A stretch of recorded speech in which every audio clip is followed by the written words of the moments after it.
Okay, I think there's, oh, okay. So there's a suggestion to use the Q&A feature.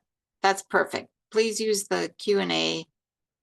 And I'm not sure if I can see that or not, but at this point, I'm going to share my screen and we will get started.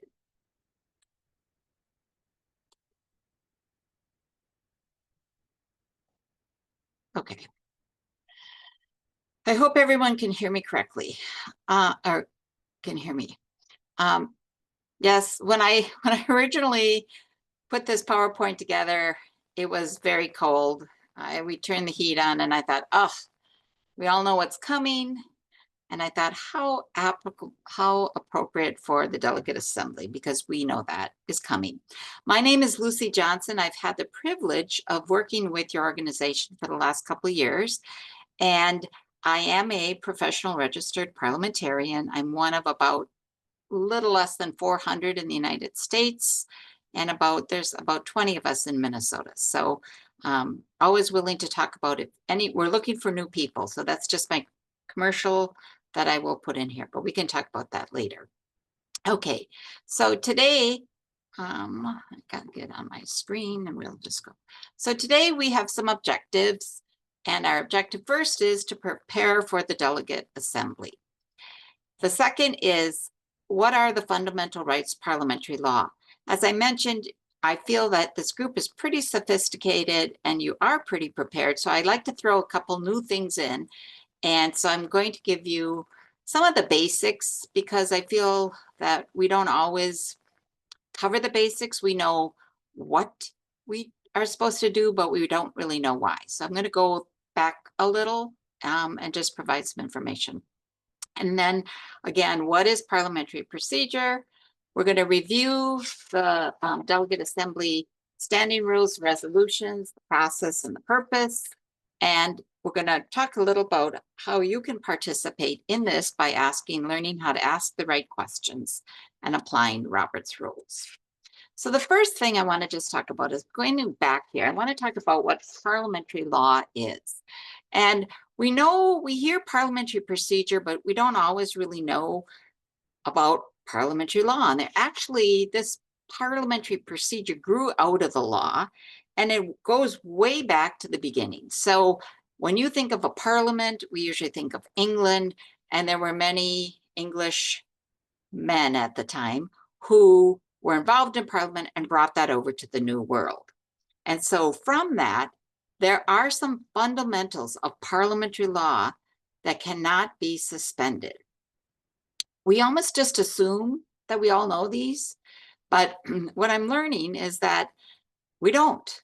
And so sometimes when we have some of the procedure, we don't understand that why we do it, because these are basic rules. So the parliamentary procedure is pretty similar how the parliamentary law is followed, particularly within your organization. And that's probably the biggest thing. So what is unique to your organization? Oops, wait, I'm sorry. Oh man, okay, going back, current slide. I promise this won't be that. So, okay, so we're at parliamentary procedure, how it's unique to your organization. Oh, well, I guess that's it. Okay, but particularly, I thought I had one more slide in there. With whatever rules of Roberts that you have adopted, and that's usually Robert's rules, and then any special rules that you have. Okay, so there are two books. There's a book actually written by Henry Robert, and it's Parliamentary Law, and he took what was in England at the time and also adapted it to the New World. And then he did the procedure book. And part of where this grew out of, I think we've talked about this in the past, is that he was a general in the army and he went to many meetings and he found that people were implementing the rules differently and it was confusing. Okay, so what's the rule here and there? We still have more than one parliamentary authority, which Robert's Rules of Order is a authority. It's how to do the procedure. But this is by far the most common. About 90% of all organizations actually use what we call Robert's Rules. And just to prove, we'll talk more about these fundamental principles, but these are, I'm using another authority. There's another, so we have Robert's Rules. We also have what we call the American Institute of Parliamentarians, and they have the Standard Code. And they have also defined the fundamental principles of parliamentary law, which is the right of association and assembly. All members are equal. Decisions are made by the majority, but you have to honor the rights of minorities. You have a right to discuss. You have a right for information. And actions are based on fairness and good faith. These are the same fundamental principles in Roberts, although worded a little differently, but I like the way that they're worded here. So in Roberts, we go to right away, chapter 1, the 4th paragraph, and we talk about what the rights are. And the fundamental rights are to attend meetings, to make motions, to speak in debate, and to vote. It goes further to say you also have the right to make nominations and to give previous notice of a motion unless you are in trouble with the group and there's disciplinary action. So those are fundamental rights. So let's talk about these just a bit more, and then we can go, Lucy, I'm sick and tired of this. But the first thing is the right to receive notice of a meeting. And part of where this comes from is like, you can say, okay, we're going to have a meeting. Let's have a meeting. So 3 people show up and they make a decision to pass funding or something like that. Well, no, you need to let everybody know that there is a meeting. Whether they choose to show up or not, they need to be aware that there's going to be a meeting. You have the right to attend that meeting. You can't have secret meetings. Now, again, these can be qualified. An executive committee can meet an executive session. So if you had a board, you can meet an executive session, but that's why you would specify that in your bylaws or your standing rules or your constitution. Otherwise, if you're a member, you have a right to attend the meeting. You have a right to make a motion. You have the right to debate the motion. You have the right to vote. And I was working with another client this year, and they are a national group. They actually have a voting over, they vote electronically over, they did it from April 1st to April 30th. And during that period of time, there were a couple new members who joined and they got to vote. We have, in this particular group, their bylaws state that you have to have a plurality, which means whoever gets the most votes wins. You don't have to have a majority, but whoever gets the most. They had 3 candidates who were running, and one candidate beat a second candidate, and it was very close. The vote was very, very close. The 3rd candidate was probably more of a spoiler. And so the person who lost, who came in second, called foul and wanted this reballoted. They wanted a reballot, which you can't reballot. But we went through it, and here in their bylaws, it said that to vote, you have to be a member in good standing. And then you go to the definition of what does it mean to be a member in good standing. And they had to be a member in good standing, you paid your dues. So if you paid your dues, you could vote. It didn't say you can't vote during an election. It didn't say you have to wait a week or 2 weeks. There are ways to qualify that. There are some organizations who say you are a provisional member for 3 months, or you can't vote until 2 months after or something. There are some really strange ones there, but just to be aware of, you have a right to vote as a member. And if your bylaws state that all it takes to be a member is to pay your dues, you can vote. And just as a side, the person who won by 11 votes, and there were only 6 new people who joined. So don't tell them, because I didn't share that information with them, but I was a little concerned, honestly, because of this. But it's just one of those examples of, you as a member have a fundamental right to be able to vote. You also can be nominated for an office. And again, this can be qualified. There are some groups that I work with that say if you're on the nominating committee, you cannot be nominated for an office. And another group that has, it's more of a religious group, and they have to have their permission of a spiritual person to be nominated from the floor. But this is why, unless you qualify it, you have to take nominations from a floor. You can be nominated, anyone can be, and nominations are from the floor. You give notice of a motion, and those are just your fundamental rights. Okay, so let's talk about parliamentary procedure. These are your general accepted rules, your precedents and practices that are commonly employed in a governance of a deliberative assembly. We'll talk a little more about what a deliberative assembly is, but just know that you guys are a deliberative assembly. And so these are rules such as to maintain decorum.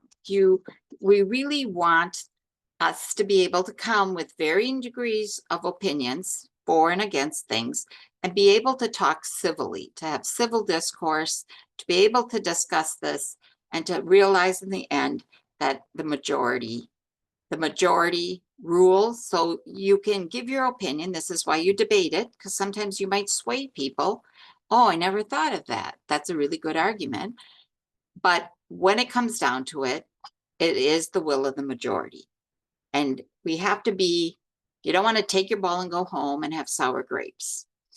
But you need to make sure the minority voice is heard. And that's where, in this particular, with your standing rules, you have 3 who are going to speak for, 3 who speak against before you can even stop debate. The other part to that minority is in your bylaws or constitution, or mostly those 2 places. You wouldn't put it in standing rules, but you need to have a quorum. You need to know what your quorum is, and the quorum protects the rights of the minority. You can't have a meeting and say, oh, we only have 10 people when you have like 100 members in your group, because then those 10 people get to make decisions for the whole group. So you want to make sure that you do have a quorum stated in there. And that is one of the things that when I look at some of these bylaws, there's no quorum. But parliamentary procedures also to facilitate orderly transactions of businesses of an assembly. None of us really want to sit over a meeting that's really poorly run or goes on and on and on. And that's probably one of the first reasons why I got involved, because I can't. And even now when I go to a meeting, if it just is poorly run and I'm just a member, I actually have to leave. The last part, and this goes back to our original, to ensure that the law, which is parliamentary law, is followed. That's the procedure of this. There's other rules. Okay, so parliamentary procedures include rules and a deliberative assembly. So whose rules? Well, first, you always have government rules. So your nation, your national, your state, and your local laws. You have rules that control or have jurisdiction over whatever you do. You cannot break the law, even if it's in your bylaws. You have governing documents. So you have a constitution, you have bylaws, and you have standing rules. And then for this particular event, the delegate assembly, we will have special standing rules that are only in effect for the delegate assembly. You also have the rules of a parliamentary authority. And this is where, if it's not really in the law and it's not stated in your governing documents, then you need to go to your authority. So again, just to use that example earlier about who can vote, I did check Roberts. They adopted Roberts. They have Roberts as their thing. And it says you don't have a waiting period. So if you pay your dues, you can vote. Does that make people happy? No. Will they change it? I don't know. You also have traditions and customs. So what have you done in the past? If you're not really sure, this does play. This has this is a rule. This is a law. So, just when people say, oh, we've always done it that way. Well, if you have no other options or no other going back to it, yeah, that really does have effect. It has some weight. So what is a deliberative assembly? This is a group of people that meets to discuss and make decisions on behalf of the entire membership.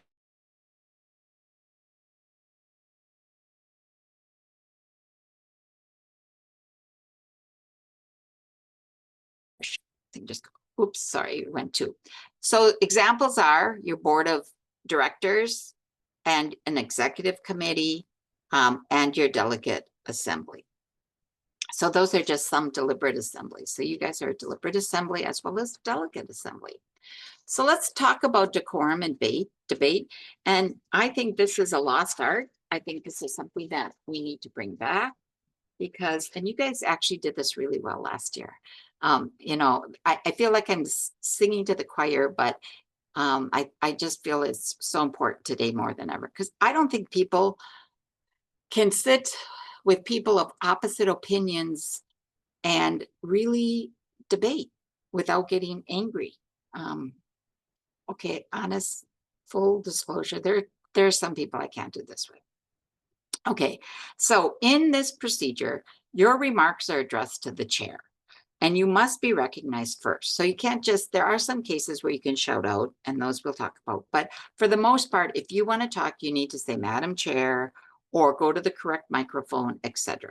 And they need to recognize you, delegate at microphone A, or the delegate from St. Paul. You don't want to have side conversations. You want to be during debate, you want to be listening. You don't want to be talking to other people. And most important part in debate is one person speaks at a time, which means that the rest of you are listening to what's being said. And you don't think about, okay, what am I going to say? You really want to listen to what they're saying, because like I said, sometimes it just might sway you and you might think, oh, I never thought of it that way. Only one motion or item of business at a time. So if there's an amendment, you deal with the amendment before you go back to the motion. And you have to have the discussion relate to the topic and motion at hand. So we call that germane. Whatever discussion or comments you make, they need to apply to what's being discussed. If not, your chair will call you out of order. Or they may say you're out of order if you bring up another motion. You know, let's deal with this motion first, and then we can bring up your second motion. So there's a reason why people are called out of order, or it's not germane, or etc. And then your rules, debate alters pro and con. Okay, so let's just talk a little about these rules in particular. These are exactly the same rules as last year. So if there's questions, particularly if there's someone new, you can we can ask them. But the first one is, again, and this is just number 3 of your standing rules. There's more standing rules, but I just want to talk about the debate specific to you. The delegates, again, you need to be recognized by the chair. And the items are going to be voted on. They're first voted on without an amendment, but there is debate for 16 minutes total, or 2 minutes per speaker.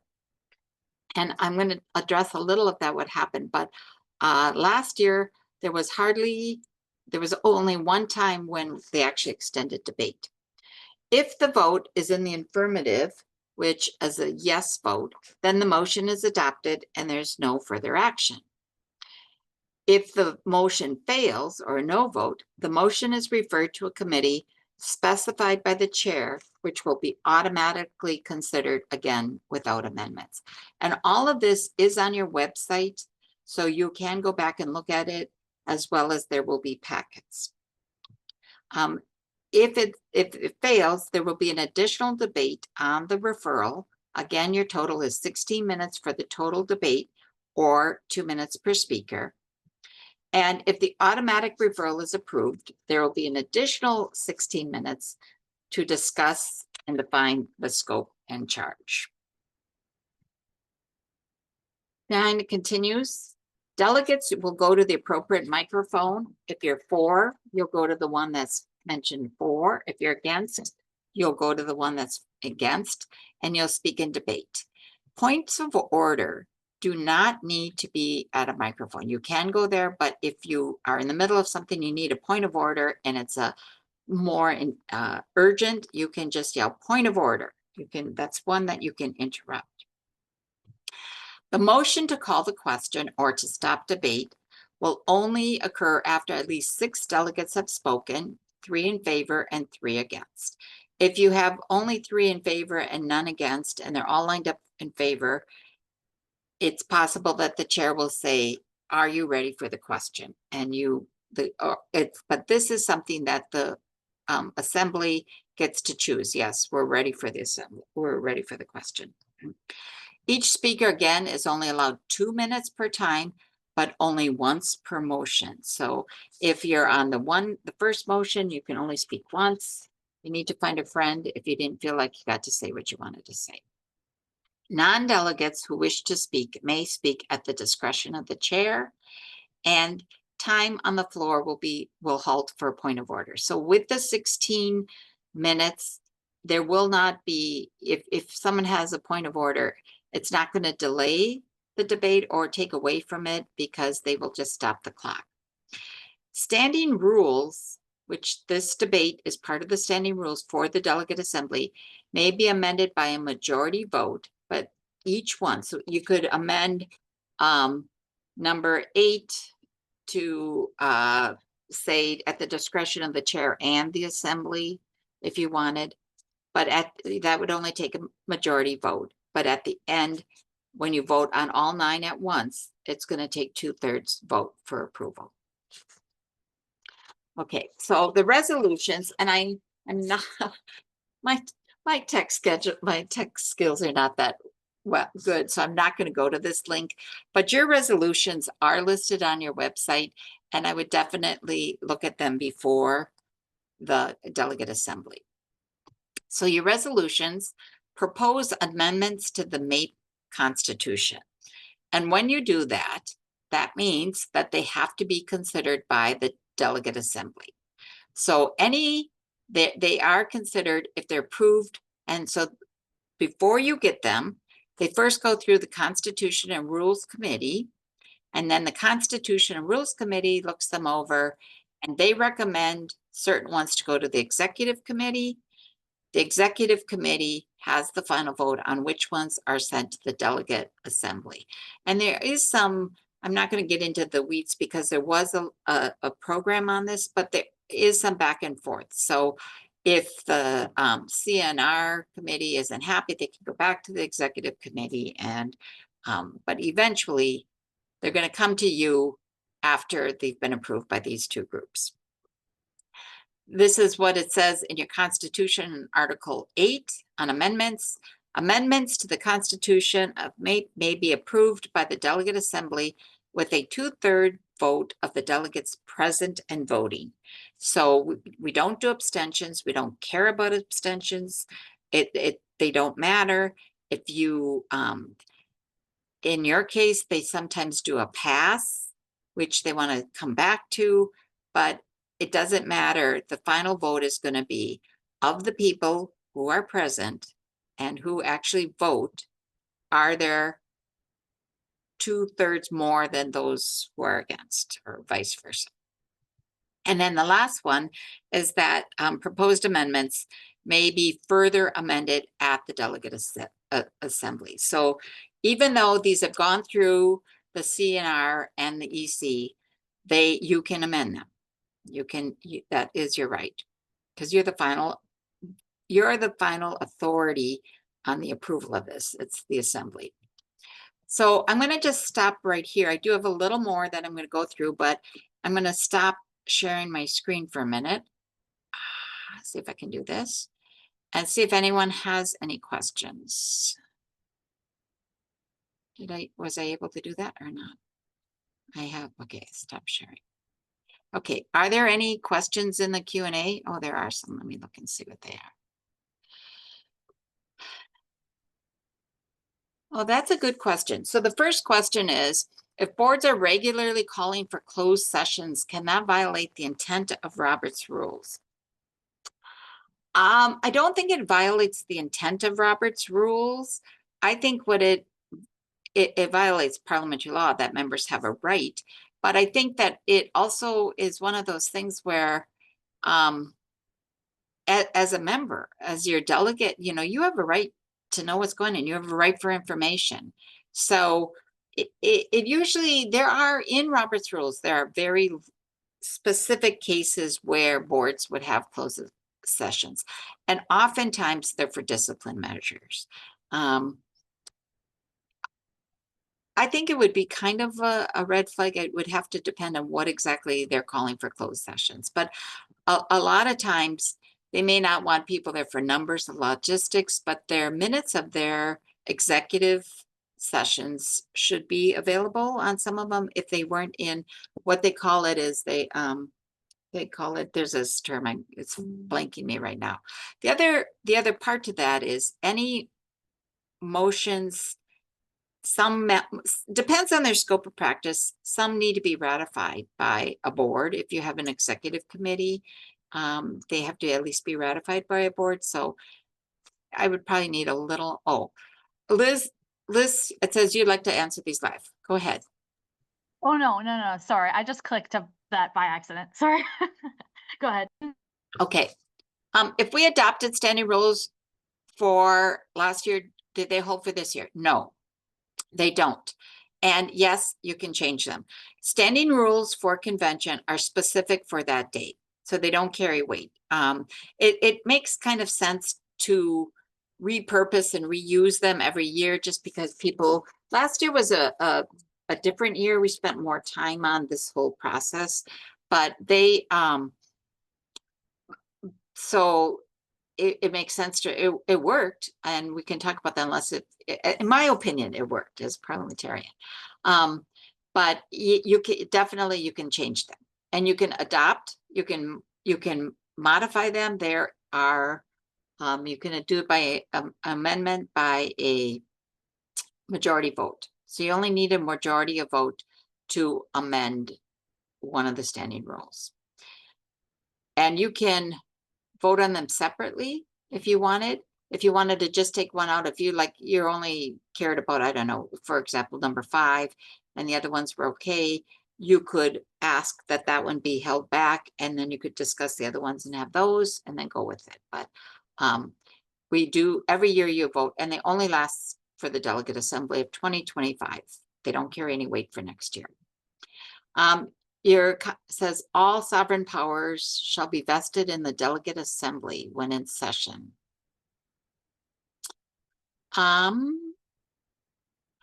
There is something in there. I'd have to, that's a good question. Let me, and I'm hoping maybe we can go back to that. Because I can do some, I can save that question. I don't know if I can save this. Because there is some, I didn't read I didn't really do a lot on the, I mean, I did look at your, for these resolutions and all the things that they had on there. There was a whole procedure process, and I didn't really memorize it. But I think, and that's this one, I don't know if you can see this. This is that resolution and proposal. And then it kind of talks about how you can go back and do some of that for the future. But let's talk maybe offline or maybe with the chair, because I think if you're looking to make some changes, I think it would be easier to do it ahead of time, at least be prepared to whatever changes you're going to bring, rather than on Saturday morning. And we can see whether specifically, thanks. Okay. Share the bundle to help ground delegates. Yes, not every is here. And so again, this is being recorded so they can look at that. And I really do like the fundamental rules.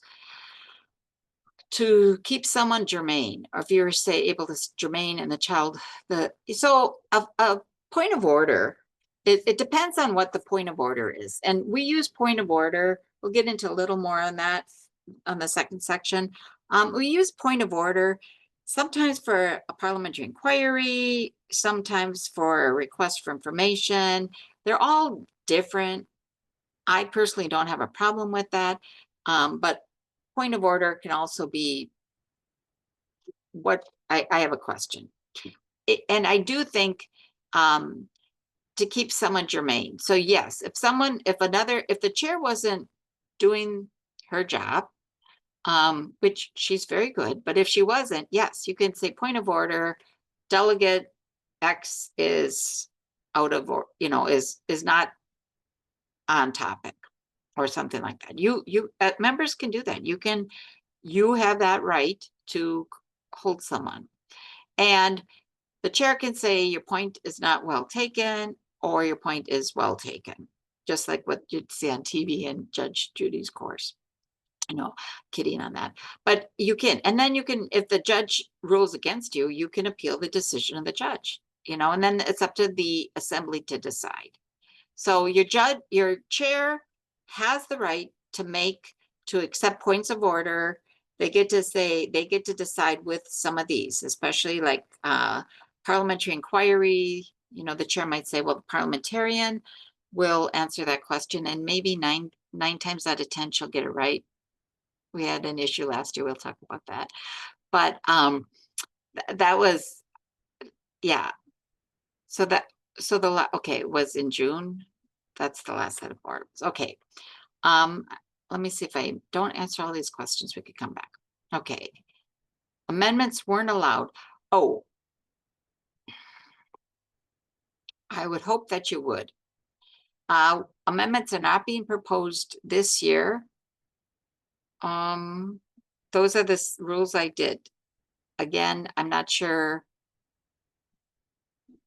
if this was brought up before, but the rules that do not allow amendments on the beginning. There are some discussion on, I think, and part of this, I'm not really here to defend, I'm just here to try to clarify as well as I can with what I know, is that it's doing the committee work.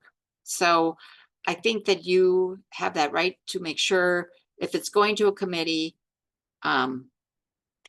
what they are. So I don't know what's all in the chat. I'm going to go to the second part and then we can come back to these and we could do maybe live questions. Okay. Okay. I'm going to go back to my, okay. So this is a shocker. This is kind of a repeat last year, but I put this in more for people who are new. Ordinary people don't want to be parliamentarians. I can't believe that. And if you had 100 people at an assembly, 95 will vote. There will be people who do not vote for whatever reason. They don't care about it. They're not for or against, and they're going to abstain. You don't count them. They have the right to vote. They choose not to vote. That is their right.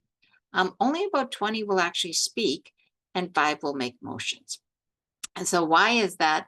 And part of it is they don't really know what to say or how to act. And again, this isn't necessarily you guys, because you guys are really good, but this is just kind of important. So say if you want to know what to do. So if you want to know what's going on, what is the motion? There have been a lot of talk. I don't get it. People were talking back here, I didn't hear. You could say request for information or parliamentary inquiry. And again, what a lot of people do is just point of order. But really, when you're asking for information or is the motion correct or what are we voting on, those are really considered more requests for parliamentary inquiry. Did the chair get it right? So the chair ruled against that germane and said, no, I think the delegate is germane and I'm going to let him speak. And you don't. You can say, I appeal the decision of the chair. You have that right. If you don't think the chair got it right for whatever decision they make, you can appeal it. Now, and we'll talk a little more about that. When you do appeal it, you do have to have a second, okay? And you don't need to be recognized. You can just say appeal. You do have to have a second. So it's just not you. There's got to be someone else who agrees with that. And then there's a little complication because the chair will say, shall the decision of the chair be upheld? And if you vote yes, then you agree with the chair. If you vote no, you don't. So it's just a little more difficult. But if we get to an appeal, we will definitely let people know how they should vote regarding what they think. In an appeal, people can only talk once, but the chair can actually talk twice. They can talk in the beginning and then they can talk at the end. So appeal is a little different, but it's not out of the question. Was the vote right? So let's say you're going to be doing a roll call vote for most parts, so you'll have the vote, but sometimes if you do a voice vote, the saying no, those in favor say aye, those opposed say no. When you say no, your diaphragm, that word comes out more louder. So sometimes it sounds like there's more against it than are for, but there aren't. It's just a way that that's such a wonderful, that's why 2-year-olds learn it right away. No, no, no, no. It's a little harder to say I. And so you say division. Again, you don't need to be recognized. You can yell out division. And in this case, you do not need a second. You can just yell it out. And then they need to count a different way. If you wanted to divide a motion into 2 parts, and this has been done not last year, but it was done the year before, there was a resolution and it had 2 sections to it. One, no one really cared about. The other one, there was a lot of discussion. So they actually divided it, and you would just say division of the question or motion. And in this case, you would sometimes need a second for that. And most people were at that point. And the chair can also assume a motion. The chair can ask, is it the will of the assembly that we would divide this resolution? And people are probably tired of the discussion and would say yes. What if you don't want to discuss the motion? And this didn't really happen last year, but it has happened in the past with your organization. You can object to the consideration of the question, and that's before anyone does any discussion. Or if in the middle of your discussion, you're on there and you just like, this is a terrible motion. I think we should you can postpone indefinitely, and that kills it. So those are 2 ways of killing a motion. So these are motions that were made last year. And you guys are like, I like to keep track of them because I think you do great. You did lay on the table. Lay on the table is one of those misunderstood motions. It's really used wrong, and you guys, you did it right. You really did it right. It was I don't have my notes right here, but I did keep track of why you did lay on the table, and it was maybe I have one here.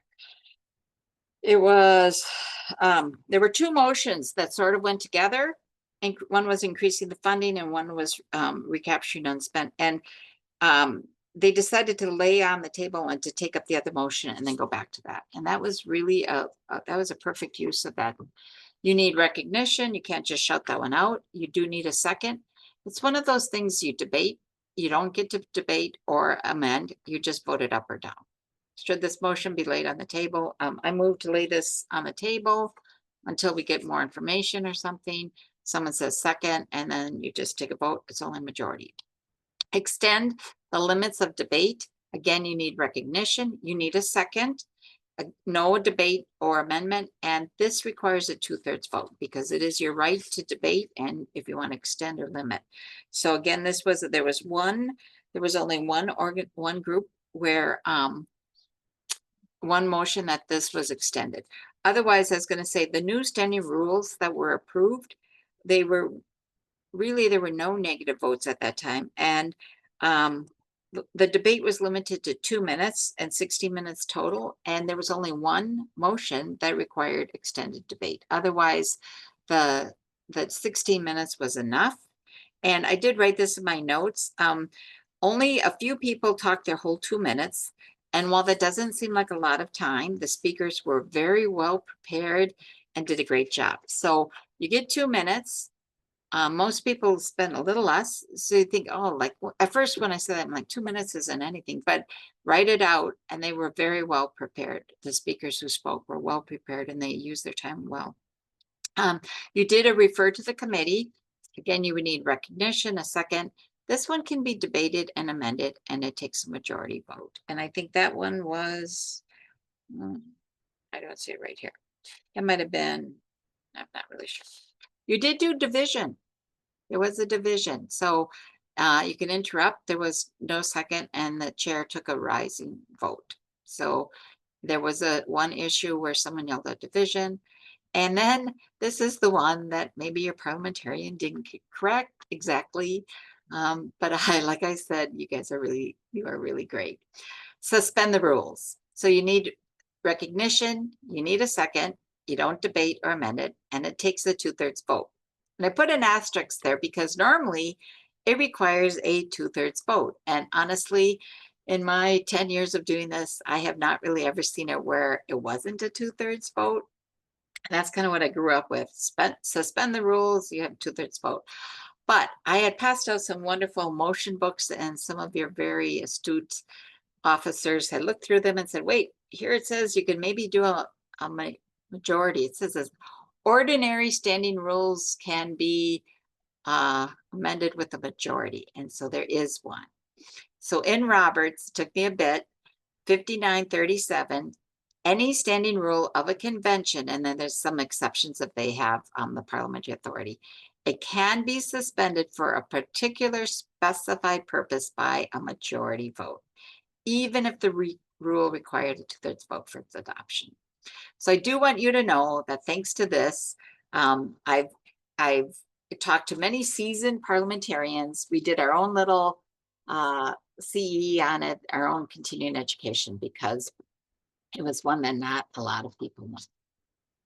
The last thing I'm just going to do, and this is going to be kind of bright on your screen, so if you want to blink your eyes, this is our precedence of orders. So you have we have two kinds of motions. We have those that actually have a definite area. So if you're out of order, if you want to refer something to a committee, but you want to amend, you can't do that. If you've already voted to refer to a committee, you can't amend. So this is kind of a ladder of order of making motions, and then you go downwards to vote on them.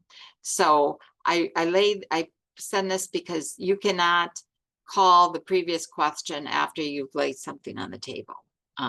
This is definitely, it's a ranking motions, and then non-ranking motions are those that for the most part you can interrupt for. I do have these beautiful, again, you can't really see this on here, these yellow papers. I've got about 100 of them. The first 100 people who really want them can have them, but they have on here what the ranking motions are. Oh, my camera's so bad. Put it in front of my face. What the ranking motions are and what the vote is needed. They have the non-ranking. They're actually, it's a double-sided. It's probably the most, well, I use this all the time if you kind of know, but if you don't know anything more about parliamentary procedure, it's great. It's got a lot of information on it, on this. And that with that, these are going to be final questions, and I'm going to stop sharing.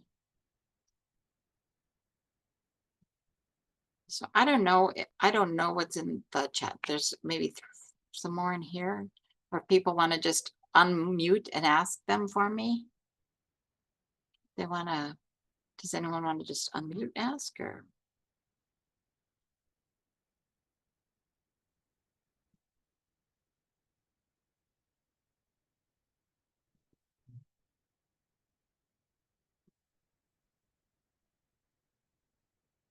Okay, I feel like any other questions? Wait, I'm going through these.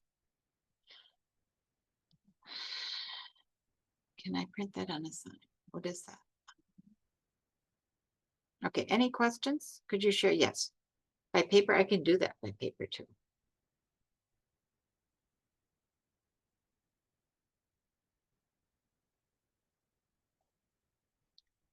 Okay, any comments? Any feedback? Is anyone there?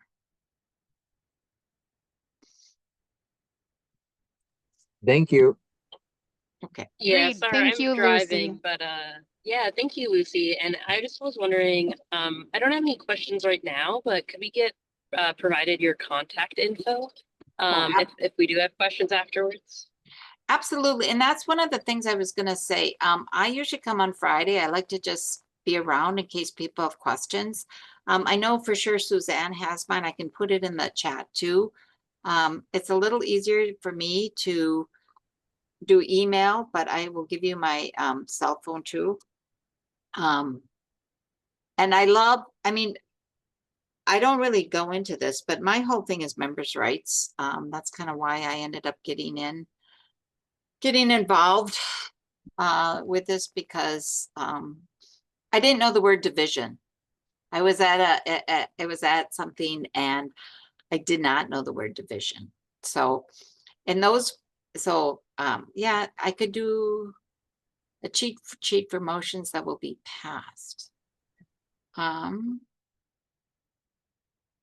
I think the motions that are going to be, do you want the one that I did from last year? I have that one.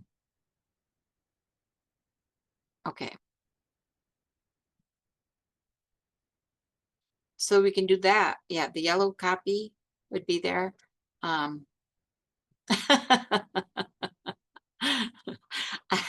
Kristen, I agree with you. I like that. I usually like to say it was English men. I don't know, but basic rights. Tobias, do you have a question or? Yeah, I do, Lucy. Thank you. I was, you said something about division. I didn't quite understand what you were referring to. Could you explain? So division is if there was a vote, and like I said, usually it becomes with a voice vote. It's a little different when you do a roll call vote because you have a pretty accurate code. But if the chair was saying, you know, those in favor say aye, those opposed say no, and then the chair declares what the vote was. So the chair would say, though the ayes, there were more in favor, the ayes have it, the motion is approved. And I was at this where I knew they didn't have the votes. They were trying to ramrod something through. This was back in 2007. And I thought I was prepared for this meeting, but I did not know the word division. And had I yelled out division and they took the vote standing, they didn't have the votes, but the chair declared that. Thank you. Oh. Wait, someone put, Yeah. sorry, I don't know what that means, Clay. Maybe that's a joke. And I think that's No. part of my concern with this process is that it feels kind of gamified where it's like if we're trying to make collective decisions, why is it possible for someone to, or for a decision to pass even though it didn't have the right like quorum or whatever, like the number of people that agreed that it should pass? It just seems overly it's so I don't know. I have some concerns about the whole parliamentary Roberts rules. And I'm not trying to raise any No. debate. I'm just like, I'm not familiar with it. It's very arcane to me. It's very confusing, but I appreciate your presentation and it's helpful to learn. Thank you. And Tobias, I think you are really great. But I also think that's kind of why I'm here. And if you have questions at any time on Friday or whatever, and you ask, because you as the delegate assembly, you're not there for the other people. You are there to support the people you represent and make decisions. And they've entrusted you to that. You need to know what's going on. And it's not really, some of this is done ahead of time because it's done by committees, you know, like your art committees. And I would highly recommend if there was something in there, you would get on that committee. But other stuff, as the delegate assembly is the final voice for these things that are coming up. And if you don't like them, you can change them. And part of what is, you know, if there's a motion, a procedure to ask, feel free to reach out to me.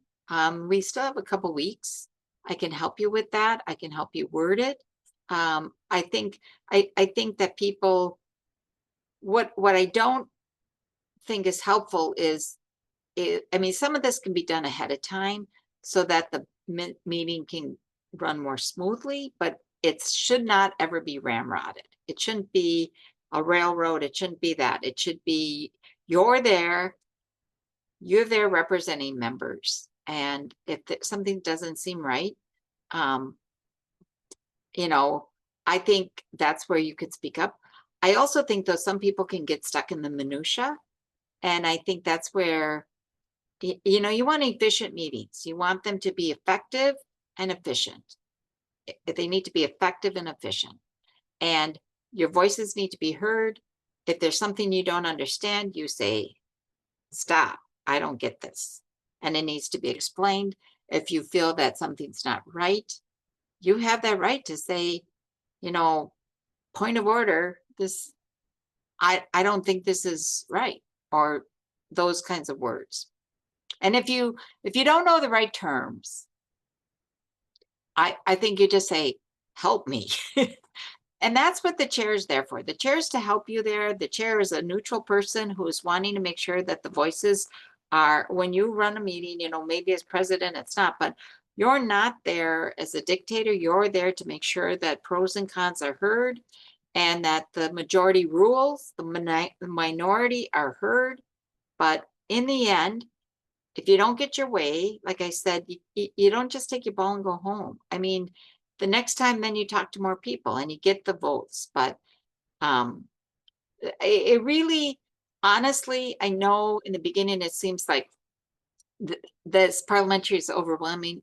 I think it's so much more effective and efficient. And I can tell you horror stories, and you probably have experienced them before. Mary, did you have a question? Yes, my question is, and I'm not saying that I want to do this or don't want to do this, but is there a means for delegate assembly to introduce new proposals or override the proposals that are being considered? Because if we're the highest body, but a lot of the stuff has already been kind of filtered through to us. If we disagreed maybe and thought, oh, this proposal really should be voted on at delegate assembly, and the exec committee has decided that it not be voted on, could we introduce that? Could we overrule that? I think you can. Honestly, there's a procedure and it's outlined, and I really did not, I didn't do a lot of research on that. Two things. My husband had knee surgery yesterday, and I just got him home at 11:30 this morning. So it's been a little crazy here, but there was also a resolutions hearing, and I did not go and look at that. So I don't know if that's online. I saw that was online. I did not watch it.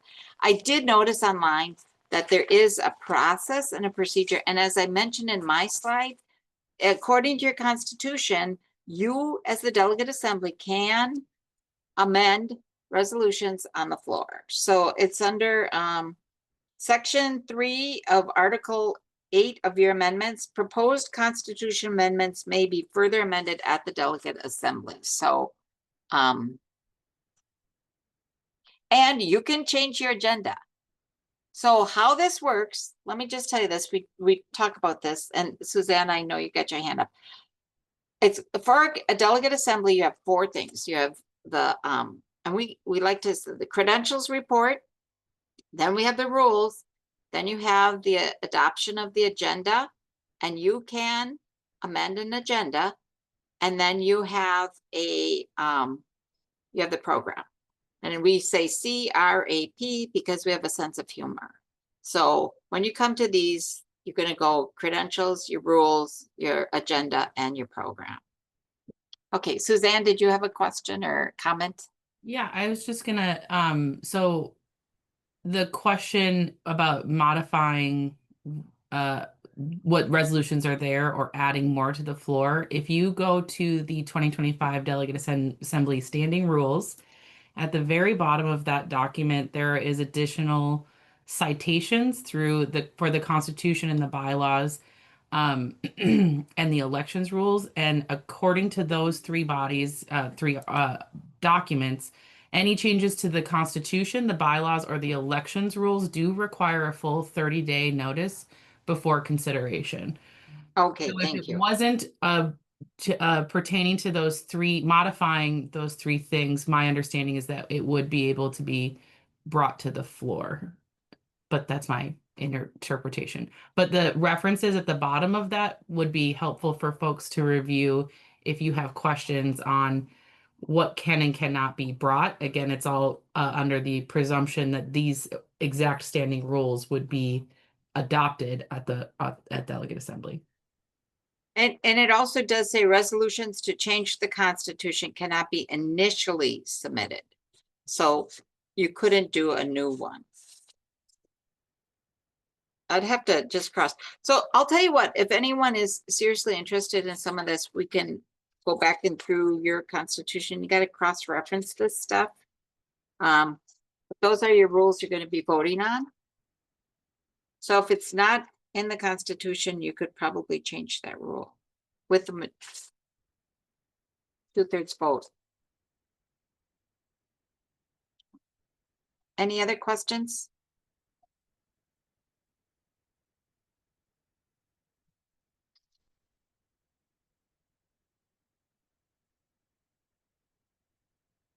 Let me look at what the amendment is. I mean, in Roberts, you can amend the agenda, but yeah. I will also say, as the organizer for Delegate Assembly, I know last year we had a debate about shortening lunch, and I will encourage people not to do that because we have to have a full hour for all the people to eat, and that is time certain that the hotel has for us. So I don't think I wrote that on my list. That was good. maybe it was from the year before, but it was an Yeah. item one year that I was like, we physically can't do that because 200 people need to eat. So no. The worst one though was I was on it, and these are parliamentarians, which are even the worst. They debated 45 minutes on taking a 30-minute break.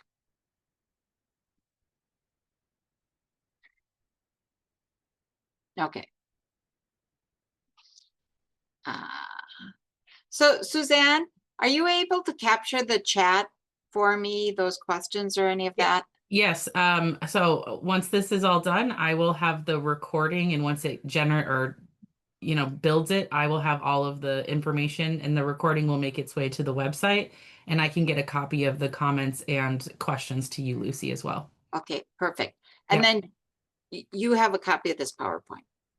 I believe so, but we can get that on the website. Oh, we can get that on the website as well. Okay. Perfect. Anything further? Well, we are at 102. That's pretty darn good. I will see you in a couple weeks. And again, please feel free to reach out to me. Thank you. Thank you, Lucy. We appreciate your time. Okay. Suzanne, can you stand for a minute?